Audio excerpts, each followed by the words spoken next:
Okay, coming down with turn 2. Turn marker has been set to 2. Neither player has advanced on the space race. We see that the Russians have domination of Asia. They have more battlegrounds than the U.S., one of each, battleground and non-battleground, and more countries total. Middle East is kind of a mess right now. The USSR has 2 battlegrounds to the US's 0. They have equal number of countries. Jordan and Lebanon, though, aren't particularly useful at this stage. And the US has domination of Europe for the same reasons, more battleground, one of each, and more countries. DEFCON has moved from 2 to 3 at the start of the round. Military operations are reset. China card is now in possession by the US player because the Russians played it last turn. Let's see. To recap the cards in the hand, the USSR player captured Nazi scientist to get a free advancement on the space race. And Truman Doctrine, which is a US event that removes all USSR influence in one uncontrolled country in Europe. So at this stage, Truman Doctrine can be used to take my 1 point from Czechoslovakia, Austria, or Yugoslavia, and also take my 2 from Finland if that was... the US gets to pick, so that's, you know, we should have played it last turn, but we had other things to worry about. On the US side, Indo-Pakistani War, India or Pakistan invades the other one. Roll 1 die, subtract 1 for every opponent-controlled country adjacent to the target of the invasion. Pakistan and India are neither occupied, and so it doesn't behoove the US player to play Indo-Pakistani War at this stage, but, you know, who knows what could happen. At the start of the round, we're going to draw 8, or draw up to 8 for each player.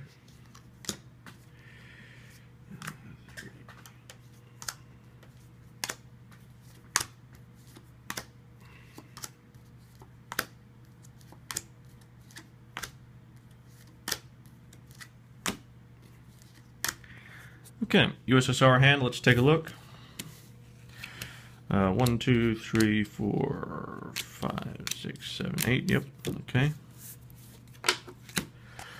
Alright, as the Russians, containment, this is a US event, adds +1 to the ops values of US cards for the remainder of the turn.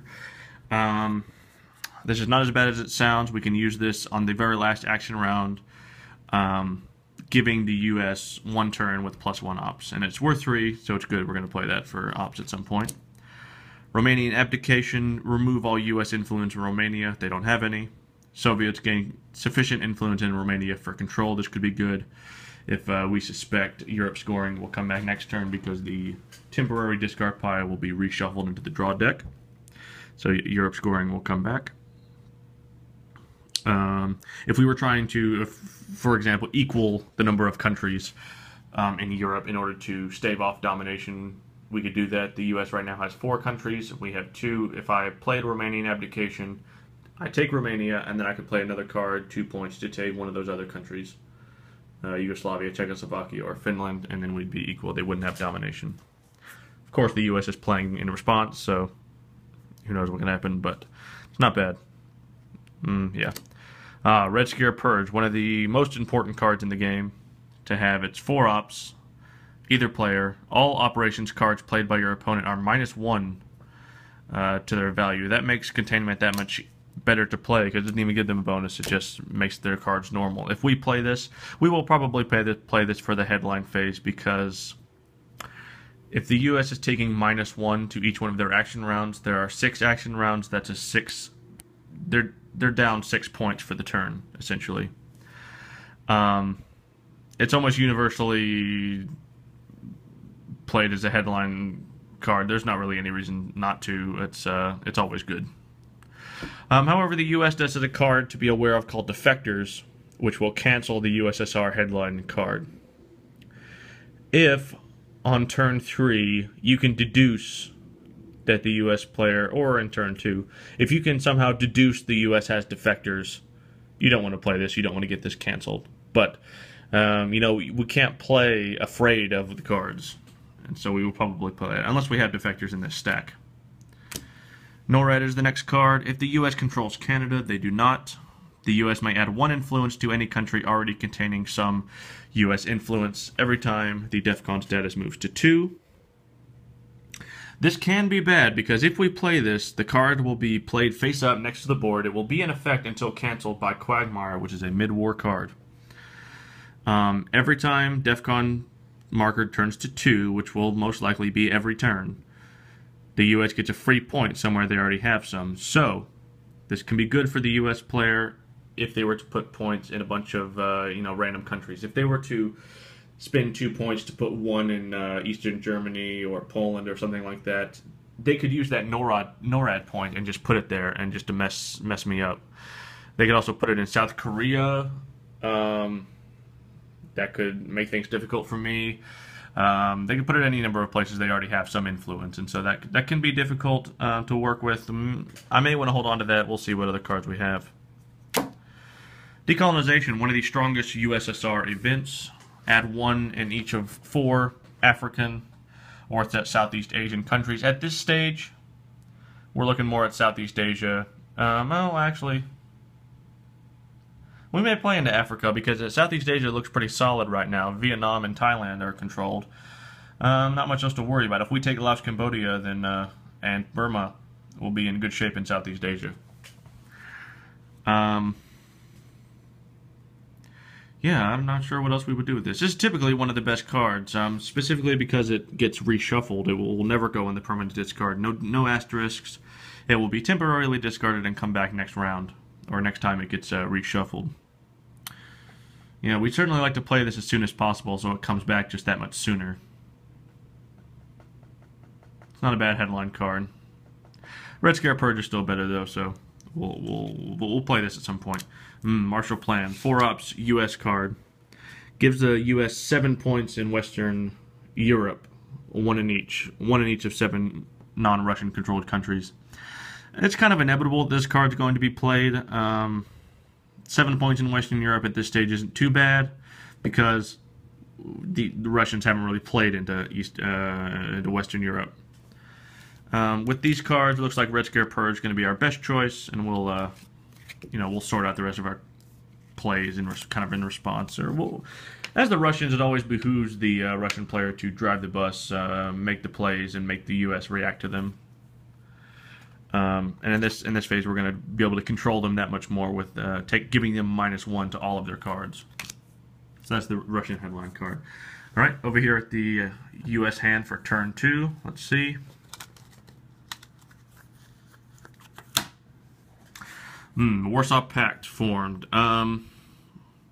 Remove all U.S. influence from 4 countries in Eastern Europe or add 5 in Eastern Europe, no more than 2 per country. This can be particularly nasty in a late war. And so it's better for the U.S. to play this for the effect. In the early war, it won't hurt them that bad and it will get permanently discarded. Because we do not want this coming back for late war, because we will play into Eastern Europe once we get to late war and follow the Berlin Wall and all that. Eastern Bloc collapses. We'll have to play this for ops at some point to get that in the pile, in the discard pile. Formosan Resolution, not particularly useful at this stage. Taiwan is treated as a battleground. Because of the Asian situation, we may have to use that because Taiwan, we have access to it, and we are way behind in Asia as the U.S. Soviets have a major advantage. They've got 3 of the battlegrounds, and also they'll get to those battlegrounds before we do. I'm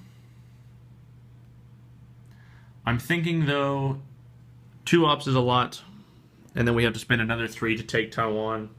That's 5 points to waste. It may not be worth it. The only thing we'll get is -1 points for the battlegrounds.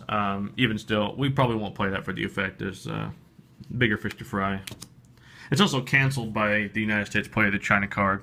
And we have the China card. We're going to want to play it. Formosan Resolution, not a good idea. UN Intervention is a good one. You play this simultaneously with a card containing an opponent's associated event like Warsaw Pact. You get to play the ops, but the effect doesn't activate like it normally would.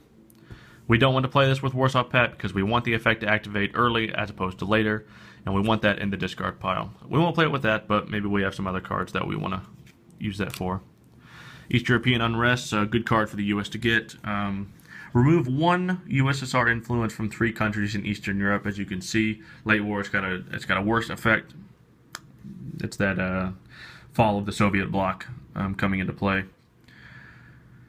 At this stage, the only thing we can really do is take 1 from East Germany, 1 from Poland, and 1 from those other countries. It's not particularly useful at this stage, and we may just want to play it for 3 ops, because 3 ops can give us a lot of good stuff. Independent Reds add sufficient U.S. influence in either Yugoslavia, Romania, Bulgaria, Hungary, or Czechoslovakia to equal USSR influence. Another card not really too useful right now. The only place they have points is Yugoslavia. As the U.S. player, we don't know that they have Romanian abdication, so we don't know they're going to take Romania probably. And so we will probably play this for ops at some point, just because the effect is not worth the cost. Suez Crisis. Here we go. Remove a total of 4 U.S. influence from France, the UK, and Israel. We have points in all of those countries, and so losing 4 from Israel, 2 from Israel could hurt us. 2 from the UK is not going to hurt us that much, and they don't really have any access to France. So I'm worried about Israel.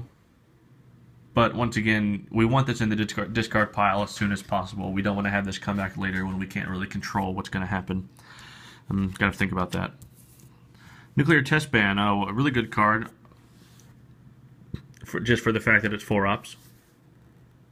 Player earns VP equal to current DEFCON level -2. DEFCON is 3 right now. It's only 1 point. Improved DEFCON 2 levels. We definitely don't want that.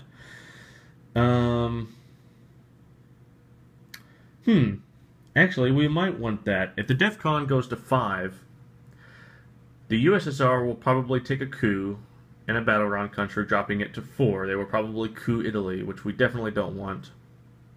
But then I will get a coup in Asia. I will coup Taiwan. Not Taiwan. Thailand. Italy for Thailand is not a good trade, though, so we're not going to do that. We're going to play this for 4 ops, as is tradition, and we're going to... 4 ops is good. We'll get something done somewhere. Don't worry about it. Okay, there we go. That's the hands. That's our headline. Oh, U.S. has to pick a headline card, don't they? Suez Crisis, no. Independent Reds, not useful. Want to play that for ops. Can't play that for the headline card. Not useful. Don't want to use that. Don't want to use that.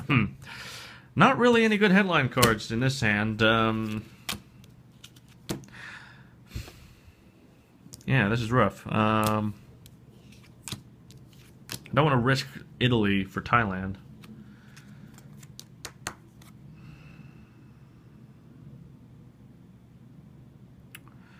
I'm probably going to play Independent Reds just to have something to play. It's 2 ops, not too bad. Not worried about wasting it that much.